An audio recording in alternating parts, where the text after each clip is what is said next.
India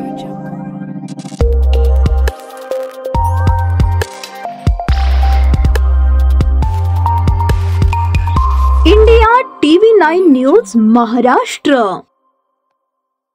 शिंगडगाव जिल्हा परिषद शाळेतील एका इमारतीच्या बाहेरील स्लॅबचा भाग सोमवारी दुपारी अचानक कोसळला। सुदैवाने शाळेला सुट्टी असल्याने कोणतीही जीवितहानी अथवा मोठी दुर्घटना टळली। गेल्या काही दिवसांपासून शिंगडगाव आणि परिसरात पाऊस पडला होता। पावसामुळे शाळेच्या इमारतीतील भिंती आणि स्लॅब ओलसर झाले होते। याच कारणामुळे बाहेरील स्लॅबचा भाग कमजोर होऊन तो खाली कोसळल्याचे प्राथमिक कारण समोर येत आहे। घटनेवेळी शाळेला सुट्टी असल्यामुळे विद्यार्थी आणि शिक्षक बचावले, मात्र इमारतीची झालेली अवस्था शालेय प्रशासनाच्या दुर्लक्षाचे गंभीर उदाहरण असल्याची चर्चा पालकांमध्ये सुरू आहे। शाळेच्या इमारतीतील इतर भाग देखील ओलसर असून काही ठिकाणी भगदाडी निर्माण झाल्याचे पालकांनी सांगितले। शाळा सुरू असताना अशी घटना घडणे अत्यंत धोकादायक असून मोठा अनर्थ घडू शकतो अशी भीती व्यक्त होत आहे।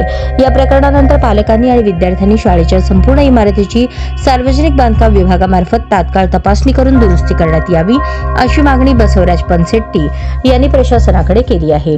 शाळेतील मुलांच्या सुरक्षेला प्राधान्य देत संबंधित अधिकाऱ्यांनी याकडे गांभीर्याने लक्ष देण्याची गरज आहे असा सूर उमटत आहे।